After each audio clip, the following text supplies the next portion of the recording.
Olá pessoal, tudo bem com vocês?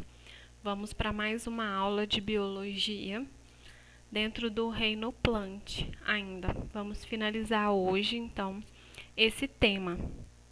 A gente estava vendo nas aulas anteriores os grupos, compostos por esse reino. A gente começou falando a aula passada do grupo Angiospermas, que é o último grupo. Então, hoje a gente vai finalizar esse grupo e, por fim, finalizamos esse reino. Então, na próxima aula, a gente já inicia um novo tema.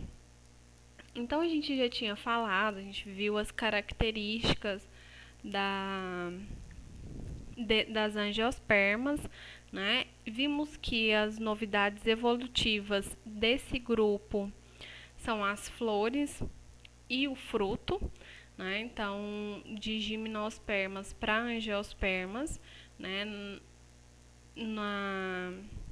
No grau de evolução, as novidades evolutivas, então, é as flores e o fruto, né? Vimos que nas flores a gente tem, né, as estruturas reprodutivas, que é o androceu e o gineceu.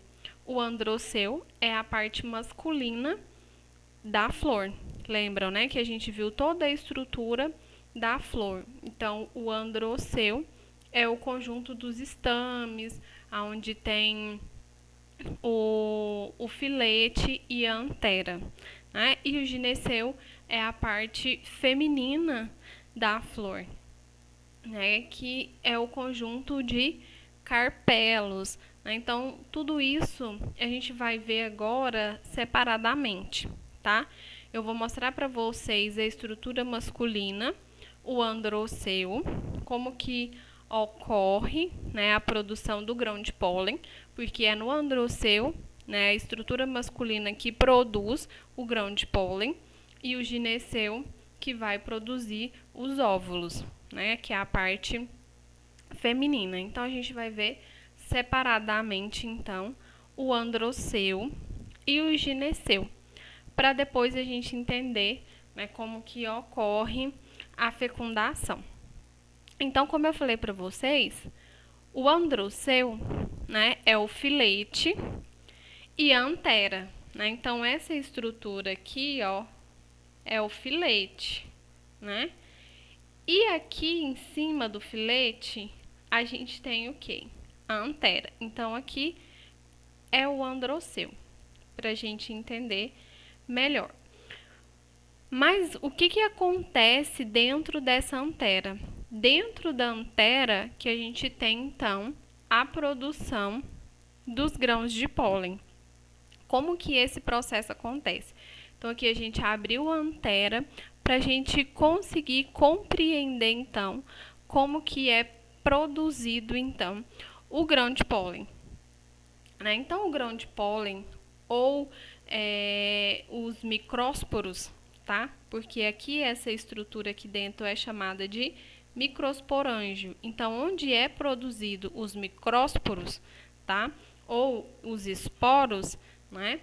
É chamado de microsporângio, tá? Então, ocorre dentro da antera, né? Dentro da antera, a gente tem os sacos polínicos, tá? Que é onde é produzido, que é chamado o microsporângio. Em cada saco polínico, aqui, ó, tá? Pra gente compreender melhor. Em cada saco polínico existem várias células mães do esporo, tá? Que a gente pode observar aqui, tá vendo? Cheio de células mãe dos grãos de pólen. Esses esporos, né, essas células, elas sofrem meiose e vão formar esporos haploides. São 4 micrósporos haploides, que é N, tá? Dentro do saco polínico, os esporos sofrem mitose e se transformam em grão de pólen, tá? Então, a partir desse momento aqui, que eles estão aqui, que eles sofreram meiose e formaram os 4 micrósporos, eles vão sofrer mitose e vai formar, então, aqui dentro do tubo polínico, o grão de pólen, certo? Que é o gametófito masculino, tá? Então, o grão de pólen, vamos dizer assim, é o esperma, tá? Para a gente entender melhor. Quando ocorre essa mitose, origina-se 2 núcleos. Tá vendo aqui, ó? O núcleo vegetativo e o núcleo germinativo, certo? Aqui. Quando o núcleo vegetativo ele tem a função de formar o tubo polínico, tá? E o reprodutivo ou germinativo, ele tem a função de fecundar o óvulo. Quando a gente for ver o ciclo reprodutivo, a gente vai entender melhor, tá? Porque esses 2 núcleos vão, né, encontrar aí a estrutura feminina e fecundar, então, aí a planta, tá? Mas a gente vai entender melhor mais à frente. Então, é só pra gente entender como que é produzido o gametófito masculino. E a gente vai ver separadamente o gametófito feminino, tá? Então, produziu o grão de pólen. Esses grãos de pólen estão maduros. Essa antera se abre e esses grãos de pólen, então, é dispersos pelo vento ou até mesmo por animais, tá? E a estrutura feminina, que é o gineceu. No interior do ovário, né, pra gente lembrar, então, aqui a estrutura feminina. Então, esse conjunto aqui é chamado de gineceu, que a gente tem aqui o ovário, o estilete e aqui, então, eu tenho o estigma. É nesse estigma que vai entrar, então, o grão de pólen, trazido pelo vento ou pelos animais, tá?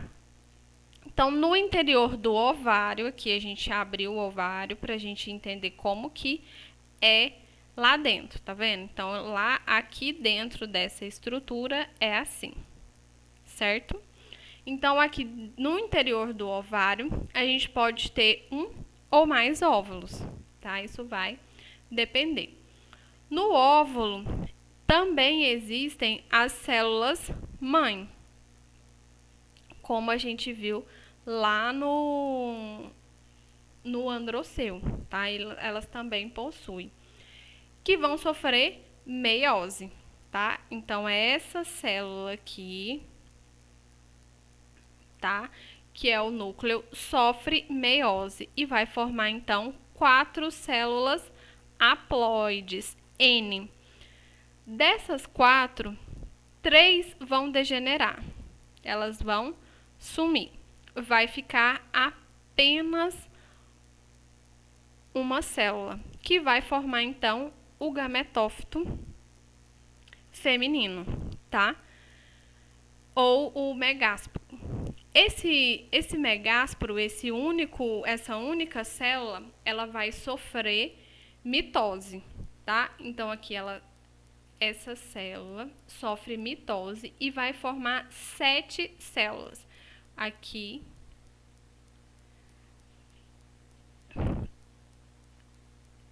Aí, quando a gente for ver a estrutura, a reprodução, a gente vai entender melhor também, tá?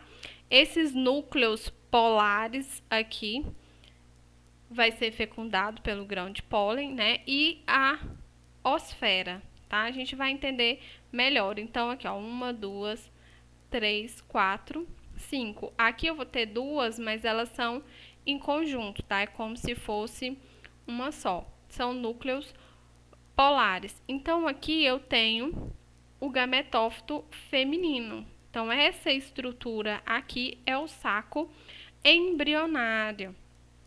É a estrutura do óvulo maduro. Então, quando eu tenho já a formação dessas 7 células, o óvulo está pronto para receber, então, o grão de pólen e acontecer a fecundação, tá? Então, eu tenho o androceu maduro e eu tenho o gineceu maduro. Então, isso está pronto para acontecer. Então, aqui para a gente entender a fecundação, tá? Como que ela vai acontecer. Para a gente recapitular, né? Lá das pteridófitas para cá, lembrando que a gente tem alternância de geração, né? No ciclo de reprodução. Então, a gente viu de pteridófitas para cá que a fase esporófita é a dominante, né? Que é duradoura, que é o indivíduo que a gente vê. Então, aqui a flor, que é o indivíduo que eu tô vendo, né? É a fase esporófita. E todo aquele ciclo de produção do gametófito feminino e do gametófito masculino, então é a fase do gametófito, né? Que ela acaba. Então aconteceu a fecundação, acabou a fase. Então ela é passageira. Então o que vai ficar sempre é a fase o quê? Do esporófito, que é o indivíduo que a gente consegue observar que é a planta, tá? Então, como que acontece? É a reprodução sexuada, né? Eu vou ter os seguintes fenômenos. Esporogênese, né, que é onde eu vou ter a produção dos esporos, tá? Eu vou ter gametogênese, a polinização, a fecundação e, por fim, o desenvolvimento da semente e, consequentemente, a produção do fruto. No processo de esporogênese, né, acontece o quê? No interior das anteras, né, nos sacos polínicos. Então, isso a gente já viu, que é a formação dos grãos de pólen. Então, aqui dentro da antera, né, eu tenho a produção dos micrósporos, que vai sofrer a meiose e vai, então, criar-se os grãos de pólen, né? Então, aqui dentro da antera, os micrósporos sofreram meiose, se dividirem em 4, aqui ocorre mitose, eles formam os grãos de pólen, né? Que eu vou ter, então, 2 núcleos, lembrando disso, né? Os grãos de pólen maduros, né, ao serem depositados sobre o estigma, né, então aqui eu tenho a produção de esporos, né, e aqui eu tenho a produção do óvulo. Então, isso aqui tudo a gente já viu, tá?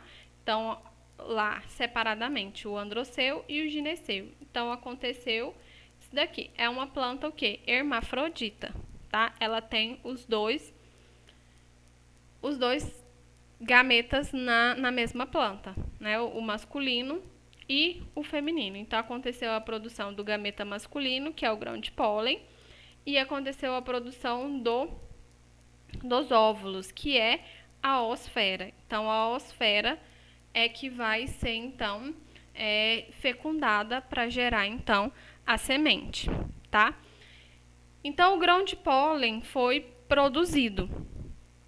Eles estão maduros. Então, abre-se, então, a antera, né? E eles vão ser depositados o quê? Sobre o estigma, né? Bem nesse localzinho aqui, tá? Que vai germinar, né? Formando o tubo polínico. Então, aqui, ó, aparece bem bonitinho, tá vendo? Aqui, como se fosse, né, o estigma. E a gente tem as células espermáticas, né, que vai descer, então, aqui, formando o tubo polínico. Esse grão de pólen vai descer e vai formando o tubo polínico até chegar na oosfera, tá? Então, o núcleo germinativo ou reprodutivo, tá? Ele que a gente viu nos slides anteriores, ele se divide originando os núcleos espermáticos, que é, então, aqui, ó, os gametas, tá? Então, após a deposição do pólen sobre o estigma, ele germina, produz o tubo polínico, que ele vai crescendo através do estilete, como a gente está vendo aqui, né, que ele vai crescendo até ele chegar lá na oosfera, que é onde vai acontecer, então, a fecundação, né? Então, quando ele chega nesse saco embrionário, tá? Ele se rompe e libera esses dois núcleos espermáticos, né? Um vai fecundar a oosfera, que está bem aqui embaixo, e o outro núcleo origina o zigoto, né? Então, esse que fecunda a oosfera, ele origina o zigoto, e o outro ele vai unir aos dois núcleos, que fica aqui, ó. Tá vendo? Então, esse núcleo vai se unir a esses dois, originando um tecido de reserva, que é chamado de endosperma, né? Que a gente viu lá no início da aula passada, né? Na semente, quando a gente viu a semente, que é uma estrutura de reserva, né, nutritiva, que vai alimentando, então, né, o indivíduo que vai crescendo, né? Então, esse tecido de reserva, ele é triploide. Por que ele é triploide? Que são 3 núcleos se unindo, tá vendo? Então, aqui eu tenho 2 núcleos polares, mais um núcleo espermático se uniram, então formou-se um núcleo triploide, 3N.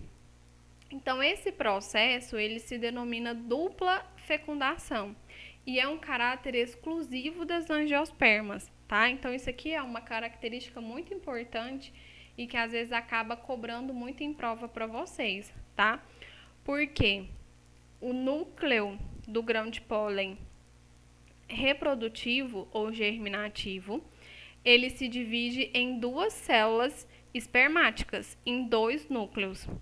Um núcleo, ele vai fecundar a oosfera e o outro, né, ele vai se unir aos núcleos polares, formando o endosperma triploide, tá? Então, isso é muito bom a gente saber e guardar na memória, porque às vezes é muito cobrado em prova, tá? Então, as angiospermas, elas são caracterizadas pela dupla fecundação, por esse motivo, tá? Pelo núcleo do grão de pólen originar 2 células germinativas, um deles fecunda a oosfera e o outro se une aos núcleos polares, tá?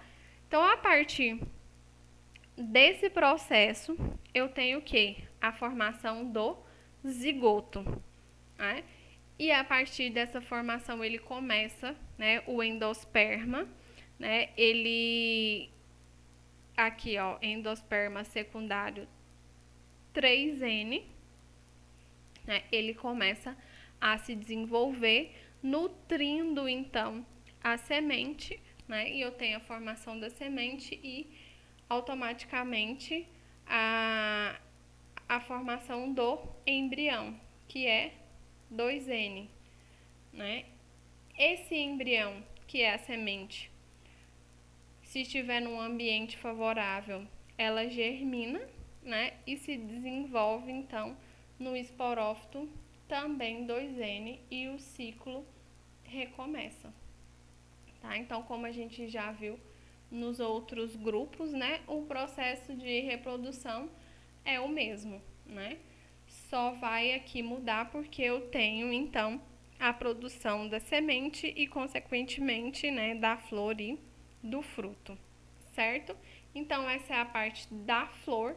E a outra estrutura que a gente precisa compreender é a formação do fruto, né? Então, os frutos, ele atuam como um envoltório protetor da semente, como aqui nesse abacate. Eu tenho a semente e aqui o fruto todo protegendo, então, essa semente. Quais são as funções, então, do fruto? Proteger, né, a semente que está em desenvolvimento, auxilia na dispersão da semente, né, quando o animal se alimenta, né, desse fruto, e promove a propagação e perpetuação da espécie, né, quando essa semente ela é dispersada, né. A gente tem aqui duas partes fundamentais: o fruto propriamente dito, tá, que é o pericarpo, e a semente. Então, essa é a estrutura do fruto. O pericarpo, que é o fruto num todo, e a semente, né? Então, todas as partes do fruto derivam da flor, porque esse talinho aqui, ó, é o pedúnculo, como a gente viu na aula anterior, né? É a estrutura da flor, né? Que sustenta, né, os órgãos de sustentação da flor. O pericarpo, ele é originado da parede do ovário, tá? Então, o pericarpo, que é o fruto como um todo, né? Então, ele é originado da parede do ovário e apresenta 3 camadas. O epicarpo, que vamos dizer assim, que é a casca, né? É a parte mais externa do fruto. O mesocarpo é essa parte aqui intermediária, tá? E mais desenvolvida, que normalmente é a parte comestível, tá? E o endocarpo é essa estruturazinha aqui, ó, que envolve, né, essa semente, que é onde está a cavidade do fruto, né? E às vezes, por ela ser muito fina, ela pode ser dificilmente a identificação e separação. Então, quando a gente come um fruto e tem aquela estrutura junto à semente que a gente retira e não come, é o endocarpo, tá? Então, aqui no do abacate, aquela casquinha que fica pregada aqui é o endocarpo, tá? Na maçã, por exemplo, aquela região que a gente vai comendo e depois joga fora uma parte, aquele lá é o endocarpo. E aquela estrutura, tudo que a gente come, é o mesocarpo, e a casca é o epicarpo, certo? A classificação dos frutos, né? Os frutos têm vários tipos de classificação, né? De várias características, né? Então, a gente vai ter que saber o que o autor está querendo, qual a literatura que a gente está lendo, para a gente entender a classificação, tá? Mas vamos pelo pericarpo, tá? Que a gente vai ver os frutos carnosos e os secos, tá? Então, os frutos que apresentam o pericarpo relativamente macio e suculento são os frutos carnosos. E os frutos que têm pericarpo seco são chamados de frutos secos. Então, eu trouxe aqui as imagens para a gente conseguir compreender melhor. Então, os frutos carnosos, né, que é mais macio, suculento, né? Ele tem essa camada externa mais suculento, são ricos em substâncias nutritivas e eles se classificam em bagas e em drupas, tá? Então, os carnosos podem ser divididos em bagas e drupas. As bagas são os frutos que têm várias sementes. Tá vendo? Igual a goiaba, o pepino, a melancia, o tomate. E elas são soltas, tá? Então, a gente chama fruto carnoso baga, tá? Porque possui várias sementes, o mamão, né, a laranja. Então, todos os frutos, né, que a gente tem com várias sementes e elas estão soltas, né, é um fruto carnoso baga. As drupas, né, ele tem um endocarpo mais duro, tá? E dentro só tem uma semente, tá? Como aqui a gente tem o pêssego, a manga, o abacate, a ameixa. Então, quando possui apenas uma semente, né, eu falo que é um fruto carnoso do tipo drupa. Os frutos secos também pode ser de dois tipos, tá? Então, eles têm essa parte mais seca, realmente, né? Não é aquela coisa suculenta que a gente morde, tá? Eles podem ser deiscentes, né? Que são aqueles que, quando já estão maduros, eles se abrem, liberando as sementes, né? Mais comum aí as leguminosas, tá? Então, aqui, quando estão maduros, eles abrem, né, a casca e dispersam então aí, né, esses frutos que são feijão, soja, ervilha, tá? Leguminosas mesmos.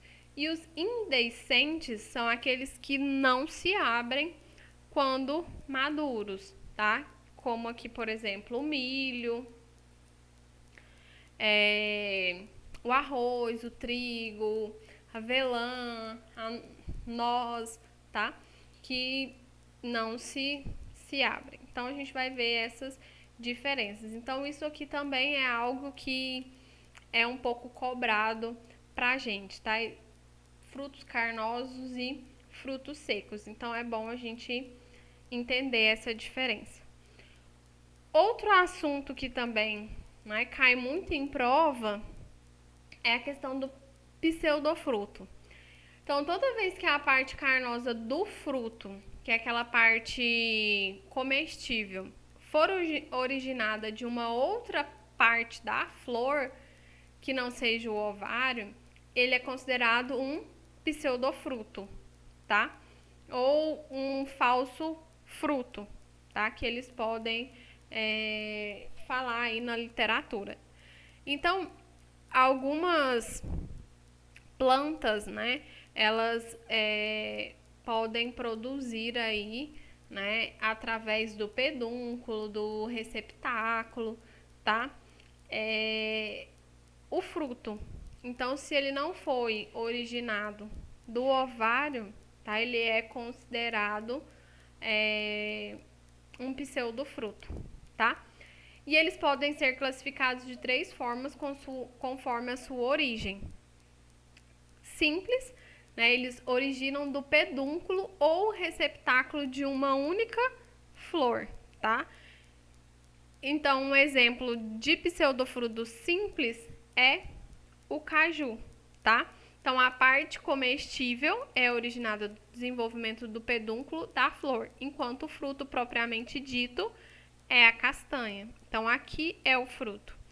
Aqui, por exemplo, né, a pera, a maçã, tá vendo aqui, ó? Esse aqui é o fruto verdadeiro, que é a parte que a gente não come, tá? Tem essa diferenciação. Podem ser compostos, né? Os compostos, eles originam do receptáculo de uma flor que apresenta vários pequenos ovários, né? Um exemplo disso é o morango. A parte comestível, então, isso aqui tudo que a gente come, né? Ele se originou do receptáculo da flor, não foi do ovário. E cada sementinha preta que a gente vê no morango é o fruto verdadeiro, tá? E eles podem ser múltiplos, né? Que se originam a partir de uma inflorescência, tá? Esses pseudofrutos são conhecidos então como infrutescência, porque é originário então a partir de uma inflorescência. Então, um exemplo disso é o abacaxi, tá? Então, a parte comestível, aquilo que a gente come aqui, originou-se, né, do receptáculo e de outras peças florais, então, aí dessa inflorescência. Então, cada partezinha aqui, ó, do abacaxi é um fruto, tá? Então, a gente tem muito a mania de falar, fruta, fruta. Esse termo fruta, né, é um dito popular. Nós que criamos isso, tá? Então, fruto é aquilo que é formado aqui. Então, esse aqui é o fruto verdadeiro.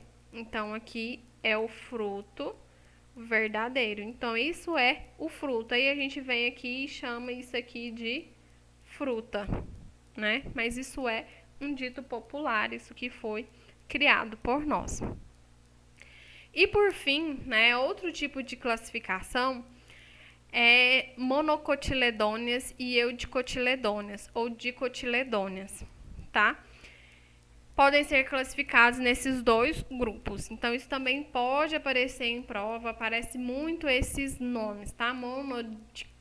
Monocotiledôneas ou dicotiledôneas, ou eudicotiledôneas. Isso aqui, pessoal, eu vou falar, nem vou falar, eu vou deixar para vocês correrem atrás sobre isso, tá? Porque é algo muito extenso. Então, o reino plant é muito complexo, não dá pra gente falar tudo, tá? Então, por que tem essa classificação? Por causa dos cotilédones, tá? Cotilédone é uma concavidade que em forma de concha, que é a primeira folha de um embrião. Então, acontece lá na semente, tá? Ele começa a se desenvolver, né? Dentro da semente é onde vai surgir a primeira folha do embrião. Então, as monocotiledôneas apresentam um único cotilédone na semente, tá? E as eudicotiledôneas, elas vão apresentar 2 ou mais cotilédones na semente, tá? Nas monocotiledôneas, né, esse cotilédone, ele se comporta como o órgão de reserva, né? E esse órgão, ele é fotossintético, tá? E pode ter a função também de absorção. Então, como ele vai gerar a primeira folha do embrião, né? Então, ele tem essa função fotossintético, tá? Nas eudicotiledôneas, né, esses 2 cotilédones têm a função de armazenamento de nutrientes, que vai ser utilizado aí pelo embrião durante a germinação. Então, aqui é muito extenso, a gente vai ver que as folhas das monocotiledôneas, elas possuem nervuras, elas têm folhas trímeras, tá? Os frutos possuem 3 lojas ou múltiplos, vamos dizer assim, tá? Como exemplo das monocotiledôneas, milho, centeio, trigo, gramíneas, palmeiras. Então, é de acordo com isso aqui. A quantidade de cotilédones e o estilo da folha, da flor, da raiz, tá vendo? A raiz é formato de cabeleira, tá? As eudicotiledôneas, né? A gente vai ter diferença aí na quantidade de cotilédones, de nervuras, né? O sistema radicular é axial, né? Como exemplo, a gente tem ipê, jacarandá, as rosas, o feijão, a vagem, laranjeira, jabuticabeira, eucalipto. Então, são muitas características que vai diferenciar esses grupos. Então, eu deixo para vocês darem uma pesquisada mais a fundo, tá? Porque aí vocês vão ver as imagens que diferenciam uma da outra, né? Pra gente ver como que é a folha das monocotiledôneas, a raiz, o fruto e a diferença delas com a das eudicotiledôneas. Então eu deixo para vocês buscarem aí, estudarem em cima disso, tá? E dê uma revisada, uma aprofundada também em pseudofruto, que também é cobrado demais pra gente, tá? Então foi só mais um apanhado geral para dar um norte para vocês do que vocês realmente precisam aí pesquisar e correr atrás, tá bom? Para aprofundar os estudos de vocês. Estou deixando aí uma lista de exercícios, tá? Façam esses exercícios e qualquer dúvida eu estou à disposição. Muito obrigada pela atenção, bons estudos e até a próxima aula. Tchau, tchau!